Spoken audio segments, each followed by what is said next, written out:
The exit light, a hovering beacon set in darkened places to inform you there is always a way out. But don't go just yet. We have such wonderful things to show you.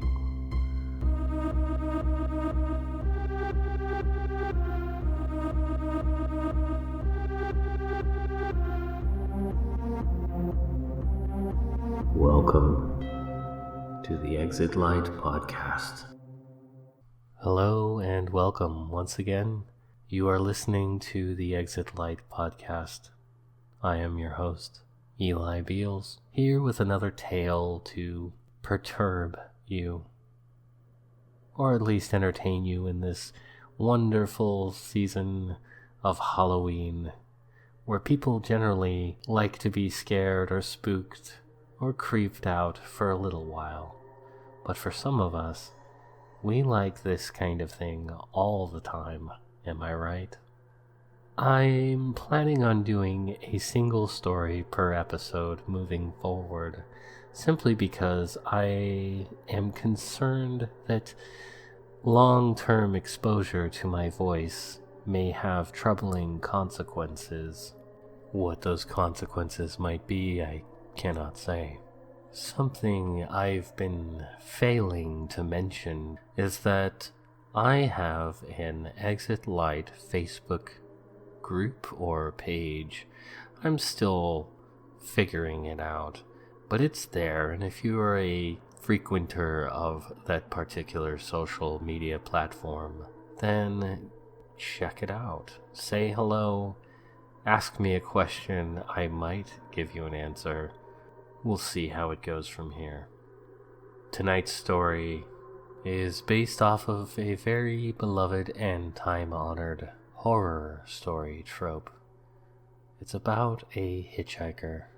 So without any more preamble, I present to you Ashley from Costa Mesa. The only good thing about driving in the middle of the night, in the middle of nowhere, is perhaps the lack of other motorists on the road. When it's just me, I feel free of something. Call it responsibility. I can speed if I want, I can drive as slow as I please, and no one is there to honk or judge me silently. I can sing to my favorite songs as loud as I please, without feeling awkward if anyone happens to be looking. I know, I shouldn't care about that, but I do. The downside to this solitude is that if something does go wrong, I'm pretty much on my own. I can't help myself from thinking about the worst possible scenarios and begin running myself through them like a movie to see how well I do. Sometimes I would either make it to safety unscathed or be mauled by a bear, or even murdered by cannibalistic hill people. Thoughts like these is like gasoline for my creative engine that powers my writing these days. Little what-ifs and situations that tumble around in my head like rough stones that would eventually become smooth, polished stories, or something. When asked what I do for a living, I don't say writer, because for me, it's basically a hobby, a compulsion that allows me to translate my thoughts into narratives, and sometimes people pay me for it. Sometimes. Just not often enough to call it a living. If pressed on the subject on writing, even the vaguest hint of interest will sometimes incite a conversation about favorite books or segue into film and TV. Stephen King comes up quite frequently. And very rarely will anyone show genuine interest in reading my stuff. I don't take it personally. Not anymore, as I find that Pressuring people to read my work often has the opposite effect, like trying to get someone to watch a TV show that I'm into and constantly harassing them about it until they actively avoid that show and or me out of spite. I guess I just let it happen naturally, and maybe, just maybe, the all-powerful they will take notice, and I can, with some level of confidence, call myself an author. But for now, I am a customer service representative for a furniture company that writes horror stories in his spare time. I am about 3 hours into the 4-hour drive to my aunt's beach house that she rents out in the summer to vacationers. It's mid-February and the small beach town will be largely vacant. The 2 miles of hotels, pancake houses, and mini golf courses would be idle, waiting for clear skies, warm weather to be thronged with people again. But even with a lack of tourism this time of year, most of the places remain open, and I am looking forward to a post-drive basket of chicken and biscuits, and maybe a few beers before settling in to do some serious writing. The road curves to the right, and as it begins to level out to its usual straight, narrow, tree-lined corridor, I see something that makes my heart leap into my throat. A young woman standing directly ahead on the side of the road, waving me down like a cheerleader at a Friday night game. She stands out like a neon sign against a backdrop of starless night sky. Bright pink tank top and almost white blonde hair that practically glows in the headlights. Now, I am not in the habit of picking up hitchhikers in the middle of the night. Perhaps I am a bit disarmed at the sight of her, so beautifully out of place and in obvious distress. If it were some creepy-looking man in a raincoat, I would have kept on motoring. But a small voice inside my head insists that this is exactly the kind of ploy a hook-wielding maniac hiding just out of sight would use. Despite my imaginings, I slow, keeping a level focus on the tree line behind her just in case. I stop and roll down the window. It's freezing out. How is she wearing that outfit and not hypothermic, I think to myself. She's barefoot and steps gingerly over to the passenger side, leaning over to peer at me. It's hard to tell how old she is. Perhaps she's that nebulous age and shape where she could either be 15 or 25. She's smiling and says in clear Southern California beach babe tones, "Can you give me a ride? My car broke down," she says, gesturing somewhere over there.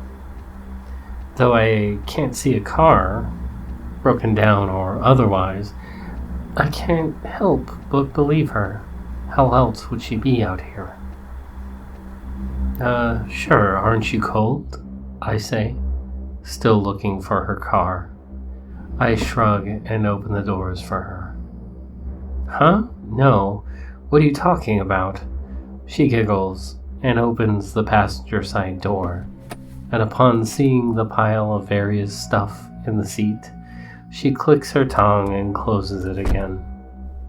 A second later, she's sliding into the backseat passenger side, all while talking about her predicament. I can't focus on what she's saying. It all sounds like words, but the way her voice lilts and bubbles has fogged my comprehension, like a song one hears for the first time and can't remember the lyrics, just the sweet melody. People have their own atmospheres that surround them, and when you find yourself in an enclosed space, Yours and theirs tend to mingle. Hers is a tropical getaway that smells of coconut and bubblegum. Mine is a cubicle in a nondescript office. So, anyway, glad you came by. Looks like I'm making it to the beach party after all. Yay! Not knowing how to respond, I just smile and glance at her in the rear view as I shift the car into drive. And in that half second, as my focus slides from the backseat passenger to the road ahead, I see her smile flicker in color. From a glossy salmon pink to a cold, bruised purple. The feathery blonde hair to matted, dirt-caked tangles. I flick my eyes back, and there she is, just existing in the way insanely attractive people do. I agree to drop her off at her friend's house that is near the Hilton Resort after some discussion about various street names and landmarks, as both of us are not overly familiar with Dune City to elaborate more than vague geography. After a while, the dense stands of trees thin out, opening the horizon, allowing some visibility of the gentle rolling hills and further east, the vast expanse of the Atlantic Ocean. She says her name is Ashley from Costa Mesa, which is somewhere in Southern California. I'm not familiar with it, and feigned interest in her exploits there as a student on her way to becoming a child psychologist. She has a strange habit of relating to herself in the past tense, saying things like, I was going to school there, and I wanted to be a child psychologist. I'm not sure if this is a regional thing, like how in some places it's called pop instead of soda. I, of course, mention at some point that I'm a writer, and instead of her eyes going glossy and distant, they focus intensely on mine in the rear view. And so we talk about creative writing and our various favorite authors, landing occasionally on mutually read works. Every so often I will glance in the rear view to make sure she's still there, and not some bizarre yet delightful hallucination. Yet something is not entirely right with Ashley from Costa Mesa. But then I tend to like the odd ones. She asks why I have the heater on such a beautiful warm day. I laugh and say incredulously that it is near freezing out and close to midnight. The thermometer on the dashboard reads 38 degrees Fahrenheit. She gives me an expression in the rear view that tells me she thinks I'm crazy. And there's that shift again. Longer this time. And I hear a shallow sigh that carries with it the smell of dirt and rotting meat. Looking at her now in the rear view makes me feel that way when I'm looking at something photorealistic, but little details about it are wrong. Movements, unusual facial expressions creating a dissonance in my mind, where I can't quite decide if something is real or not. The uncanny valley, it's what it's called. Ashley is not what she appears to be, I think. Like something pressing against a thin veil, exposing its contours and general shape, yet hiding its true composition. But that's crazy, I think. Trying to extinguish this creeping suspicion with rationale. Now she's inviting me to the beach party that's happening later tonight. Or whenever. The smell of hot coconut oil on skin fills the car, and her voice is so sincere and guileless that allays all doubts that it could actually be midday with a slight breeze and a balmy 80 degrees out. Her smile in the rear view dazzles me, and I can't help but accept her invitation. Oh, but we need to pick up my friend first. She lives, let's see, near the mini golf course with the pagodas. You know, those things with, like, the curvy roofs in China, she says. China, Japan, Idaho. She could have said any of those, and I would just smile and nod in full idiot agreement. What the hell was wrong with me? Passing the city limit sign now, and we are officially in Dune City. Whatever she was saying before has abruptly ceased to a stillness I am not fully aware of until the road sounds change textures and pitch. She's leaning against the window looking out at rows of condos, and she begins to drum her hands on the back of my seat, saying we need to go there, and right now. He's the one. He's the one. He's the one that did it, she says quietly, and resumes her agitated drumming. I follow her frantic directions through the neighborhood. All the condos look pretty much identical to me, and for the most part seem vacant. Some are rentals, I assume. Save for one, near the end of the block. Flickering light from maybe a large screen TV is on, and Ashley from Costa Mesa demands for me to stop, so I do. She bolts from the car.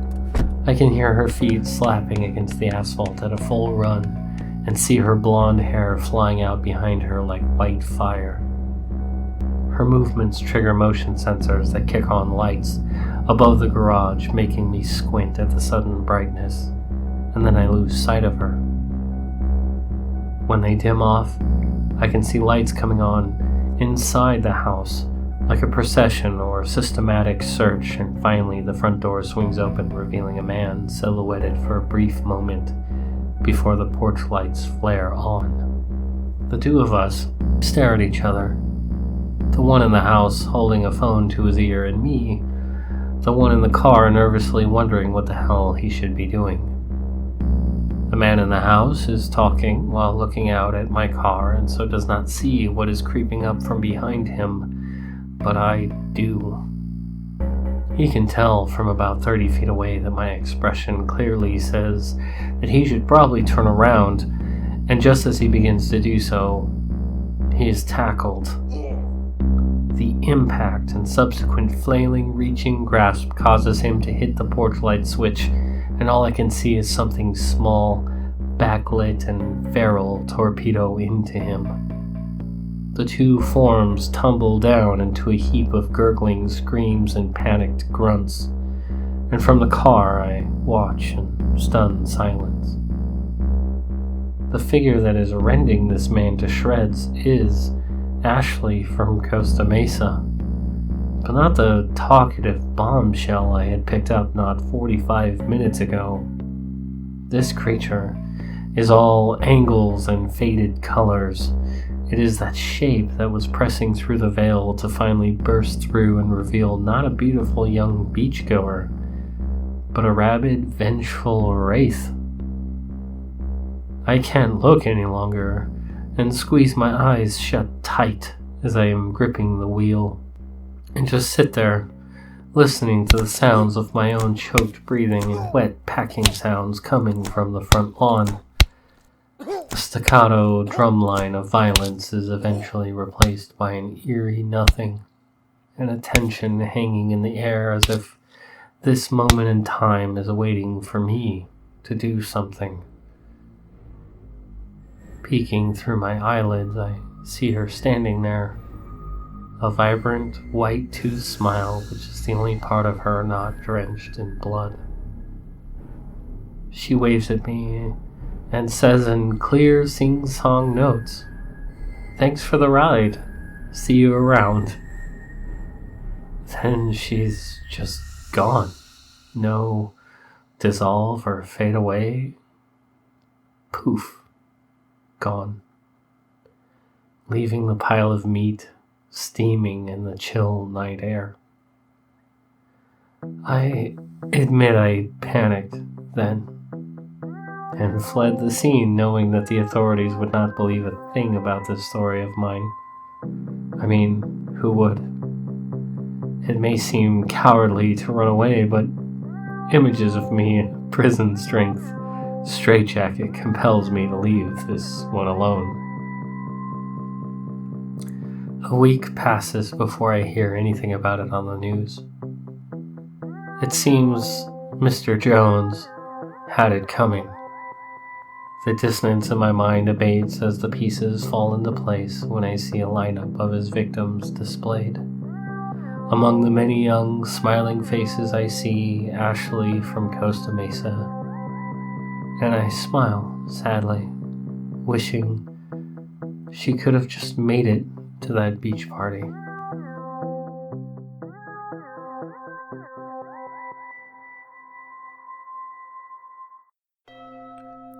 This concludes the 5th episode of the Exit Light podcast. Thanks again for listening, and I will see you next time. Take that as you will. Sleep tight. And happy Halloween.